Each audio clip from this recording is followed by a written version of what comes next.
Good morning. Today is September 20th, 2024. We have a long commentary here. Daniel's apocalyptic visions. It has been perhaps 10 to 12 years since anything has been heard from Daniel, God's captive servant who was put into the service of King Nebuchadnezzar as a young man. During this time, Daniel has achieved great respect in the royal palace, primarily due to his successful interpretation of various dreams and riddles. Now, in his later years, Daniel has served a succession of Babylonian leaders. After Nebuchadnezzar came his son, Evil Merodach, who reigned only about 2 years, from 561 to 559 BC, before being assassinated by his brother-in-law, Neriglissar. Neriglissar ruled for 4 years, around 559 to 555 BC. His reign was followed very briefly by Labashi Marduk, around 555 BC, before a usurper named Nabonidus took the throne around 555 BC. Although Nabonidus will technically be the ruler of Babylonia until about 539 BC, he earlier removed himself to northern Arabia when he was strongly opposed by priests of Marduk, who objected to his introduction of the moon god Sin. That's S-I-N, capital S-I-N. In 552 BC, his son Belshazzar became a co-regent and now rules the rapidly declining empire. During the first and third years of Belshazzar's rule, Daniel has two of the most amazing prophetic dreams since Ezekiel's vision of the great battle against Gog and the hordes of evil. Interestingly, there are events and characters in Daniel's dreams which seem to correspond with things Ezekiel saw in his great temple vision. The first dream shows 4 beasts which, as Daniel is told, represent the 4 kingdoms prior to the kingdom of the Most High. The second dream pictures a battle between a ram and a goat. It apparently has to do with the time when one will challenge the Prince of Princes. Various themes are evident throughout the universe, just as between warring nations. There is an ongoing battle between the forces of good and evil, between God and Satan, between justice and injustice, between morality and immorality. And the same battle is waged within every individual. While evil brings about its own destruction even now, there will come a time when the great destruction of evil and its champions will take place. It will be a final destruction, giving way to a permanent state of peace and righteousness in the eternal kingdom of God. That sounds awesome. Okay, Daniel 7, verse 1, 552 BC. In the first year of Belshazzar, king of Babylon, Daniel had a dream, and visions passed through his mind as he was lying on his bed. He wrote down the substance of his dream. Daniel said, "In my vision at night I looked, and there before me were the 4 winds of heaven churning up the great sea. 4 great beasts, each different from the others, came up out of the sea. The first was like a lion, and it had the wings of an eagle. I watched until its wings were torn off, and it was lifted from the ground so that it stood on 2 feet like a man, and the heart of a man was given to it. And there before me was a second beast, which looked like a bear. It was raised up on one of its sides, and it had 3 ribs in its mouth between its teeth. It was told, 'Get up and eat your fill of flesh.' After that I looked, and there before me was another beast, one that looked like a leopard, and on its back it had 4 wings like those of a bird. This beast had 4 heads, and it was given authority to rule. After that, in my vision at night I looked, and there before me was a 4th beast, terrifying and frightening and very powerful. It had large iron teeth. It crushed and devoured its victims and trampled underfoot whatever it was left. It was different from all the former beasts, and it had 10 horns. While I was thinking about the horns, there before me was another horn, a little one, which came up among them, and 3 of the first horns were uprooted before it. This horn had eyes like the eyes of a man, and a mouth that spoke boastfully. As I looked, thrones were set in place, and the Ancient of Days took his seat. His clothing was as white as snow. The hair of his head was white like wool. His throne was flaming with fire, and its wheels were all ablaze. A river of fire was flowing, coming out from before him. Thousands upon thousands attended him. 10,000 times 10,000 stood before him. The court was seated, and the books were opened. Then I continued to watch because of the boastful words the horn was speaking. I kept looking until the beast was slain and its body destroyed and thrown into the blazing fire. The other beasts had been stripped of their authority, but were allowed to live for a period of time. In my vision at night I looked, and there before me was one like a son of man, coming with the clouds in heaven. He approached the Ancient of Days and was led into his presence. He was given authority, glory, and sovereign power.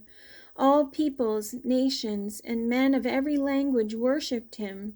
His dominion is an everlasting dominion that will not pass away, and his kingdom is one that will never be destroyed. I, Daniel, was troubled in spirit, and the visions that passed through my mind disturbed me. I approached one of those standing there and asked him the true meaning of all this. So he told me and gave me the interpretation of these things. The 4 great beasts are 4 kingdoms that will rise from the earth. But the saints of the Most High will receive the kingdom and will possess it forever. Yes, forever and ever. Then I wanted to know the true meaning of the 4th beast, which was different from all the others and most terrifying, with its iron teeth and bronze claws, the beast that crushed and devoured its victims and trampled underfoot whatever was left. I also wanted to know about the 10 horns on its head, and about the other horn that came up, before which 3 of them fell, the horn that looked more imposing than the others, and that had eyes, and a mouth that spoke boastfully. As I watched, this horn was waging war against the saints and defeating them, until the Ancient of Days came and pronounced judgment in favor of the saints of the Most High. And the time came when they possessed the kingdom. He gave me this explanation. The 4th beast is a 4th kingdom that will appear on earth. It will be different from all the other kingdoms, and will devour the whole earth, trampling it down and crushing it. The 10 horns are 10 kings who will come from this kingdom. After them another king will arise, different from the earlier ones. He will subdue 3 kings. He will speak against the Most High and oppress his saints, and try to change the set times and the laws. The saints will be handed over to him for a time, times and a half a time. But the court will sit, and his power will be taken away and completely destroyed forever. Then the sovereignty, power, and greatness of the kingdoms under the whole heaven will be handed over to the saints, the people of the Most High. His kingdom will be an everlasting kingdom, and all rulers will worship and obey him. This is the end of the matter. I, Daniel, was deeply troubled by my thoughts, and my face turned pale, but I kept the matter to myself. In the 3rd year of King Belshazzar's reign, I, Daniel, had a vision after the one that had already appeared to me. In my vision I saw myself in the citadel of Susa, in the province of Elam. In the vision I was beside the Ulai Canal. I looked up, and there before me was a ram with 2 horns, standing beside the canal, and the horns were long. One of the horns was longer than the other, but grew up later. I watched the ram as he charged toward the west and the north and the south. No animal could stand against him, and none could rescue from his power. He did as he pleased and became great. As I was thinking about this, suddenly a goat with a prominent horn between his eyes came from the west, crossing the whole earth without touching the ground. He came toward the two-horned ram I had seen standing beside the canal, and charged at him in great rage. I saw him attack the ram furiously, striking the ram and shattering his two horns. The ram was powerless to stand against him. The goat knocked him to the ground and trampled on him, and none could rescue the ram from his power. The goat became very great, but at the height of his power his large horn was broken off, and in its place 4 prominent horns grew up toward the 4 winds of heaven. Out of one of them came another horn, which started small but grew in power to the south and to the east and toward the beautiful land. It grew until it reached the host of the heavens, and it threw some of the starry host down to the earth and trampled on them. It set itself up to be as great as the prince of the host. It took away the daily sacrifice from him, and the place of his sanctuary was brought low. Because of rebellion, the host of the saints and the daily sacrifice were given over to it. It prospered in everything it did, and truth was thrown to the ground. Then I heard a Holy One speaking, and another Holy One said to him, "How long will it take for the vision to be fulfilled? The vision concerning the daily sacrifice, the rebellion that causes desolation, and the surrender of the sanctuary and the host that will be trampled underfoot." He said to me, "It will take 2,300 evenings and mornings. Then the sanctuary will be consecrated." While I, Daniel, was watching the vision and trying to understand it, there before me stood one who looked like a man. And I heard a man's voice from the Ulai calling, "Gabriel, tell this man the meaning of the vision." As he came near the place where I was standing, I was terrified and fell prostrate. "Son of man," he said to me, "understand that the vision concerns the time of the end." While he was speaking to me, I was in a deep sleep with my face to the ground. Then he touched me and raised me to my feet. He said, "I am going to tell you what will happen later in the time of wrath, because the vision concerns the appointed time of the end.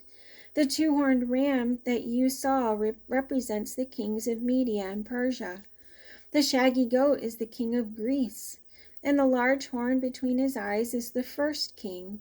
The 4 horns that replace the one that was broken off represent 4 kingdoms that will emerge from his nation, but will not have the same power. In the latter part of their reign, when rebels have become completely wicked, a stern-faced king, a master of intrigue, will arise. He will become very strong, but not by his own power. He will cause astounding devastation and will succeed in whatever he does. He will destroy the mighty men and the holy people. He will cause deceit to prosper, and he will consider himself superior. When they feel secure, he will destroy many and take his stand against the prince of princes. Yet he will be destroyed, but not by human power. The vision of the evenings and mornings that has been given you is true, but seal up the vision, for it concerns the distant future. I, Daniel, was exhausted and lay ill for several days. Then I got up and went about the king's business. I was appalled by the vision. It was beyond understanding. We have a brief commentary. Daniel himself did not know exactly what to make of all that he had seen, and any difficult questions which the visions may raise should not obscure the more obvious message of hope which the visions clearly bring. Okay, that's it for today. See you tomorrow.